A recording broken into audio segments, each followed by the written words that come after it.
Hello, my name is Sarah French, and today I will be persuading you that abortions are wrong.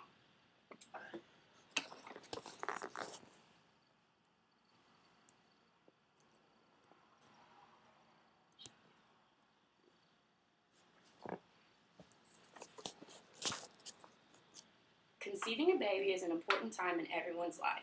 Usually people are excited about the baby, but for others it's a time to make an important decision whether or not to keep the baby. I've done a lot of research in the past few weeks and I feel strongly about this subject. Did you know 2 out of every 5 women have an abortion? Worldwide, there are 42 million abortions a year. That's about 115,000 daily. Today, I'm going to be telling you ways to prevent getting pregnant, the 6 abortion types and why they are wrong, and the other options you have. 93% of all abortions are just because the baby is unwanted or it would be inconvenient to the mother. This brings me to the prevention options. There's always abstinence. If you're not having sex, you can't get pregnant. Wait till you're married or wait until you're at least old enough to take on the responsibility if a pregnancy occurs. You can always use protection or birth control. Condoms are about 97% effective, and they're pretty cheap, and you can find them just about anywhere. Also, there's birth control.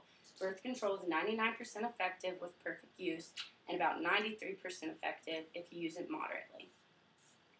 When birth control fails and a mother becomes pregnant, she is under the pressure whether or not to keep the baby. The definition of abortion is the termination of a fetus before birth. My definition is murder. Just because the baby hasn't taken a breath on its own doesn't mean it's not a live human being. There are 6 types of abortion: the suction aspiration, dilation evacuation, salt poisoning, prostaglandin chemical, a hysterectomy, and partial birth. The suction aspiration happens during the first 12 weeks. A knife-shaped tube is forced into the womb and sucks the baby through a vacuum that's about 10 times stronger than a regular vacuum. By 12 weeks, the baby has formed a head, brain, eyes, ears, nose, mouth, arms, legs, fingers, toes, and a beating heart. The dilation aspiration is during the first 18 weeks. Forceps are entered into the womb, crushing every bone in the baby's body until it's small enough to be forced out. Now, by 18 weeks, the umbilical cord and the placenta has developed.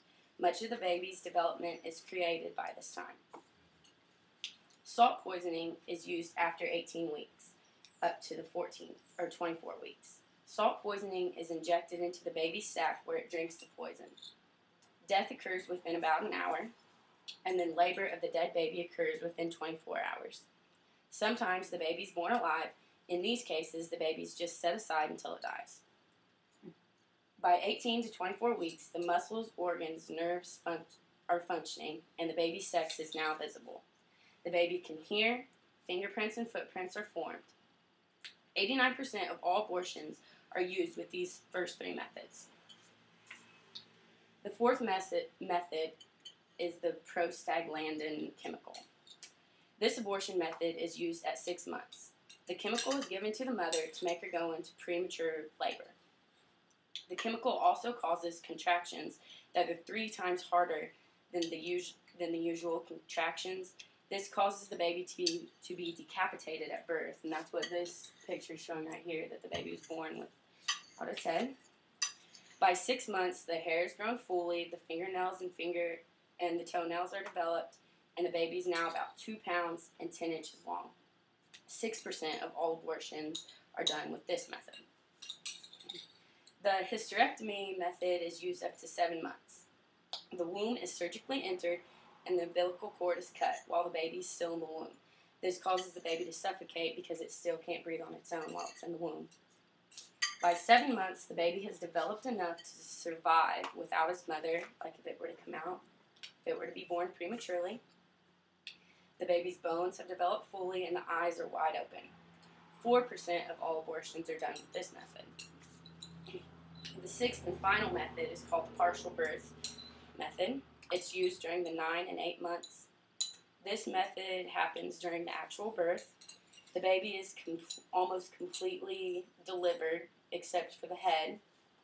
Then scissors are jammed in through the neck up into the brain, and then the suction tube used in the first method is put into the skull and sucks the baby's brain out. Then the baby's delivered dead, and they throw the baby to the side. Only 1% of abortions take place with this method, but sadly that's about 16,500 a year. Abortion is not the only option the mother has. She could always keep the child or let someone else take care of it. The other option could be abortion or adoption, or giving their child to a foster home, or even once they have the baby, they realize that they want to keep it. Many people cannot produce their own babies and would love to adopt. 9.9 million people are looking to adopt each year. Even if your child isn't adopted, they have the adoption agencies that take care of the children in foster homes. A home could always be found for the mother, even if she does still not want the baby after birth. Adoption is the morally right choice, and hopefully I've proven how awful abortion is. I've just told you some ways to prevent pregnancy, the ways abortion takes place and how it is wrong, and the other options you have. Do you think murdering an innocent little baby because you want to take the easy way out is the right thing to do? Even if the pregnancy is consumed in someone too young, or the outcome of a rape, or possibly going to be deformed, abortion is not okay. Murder is illegal, so why would abortion be allowed?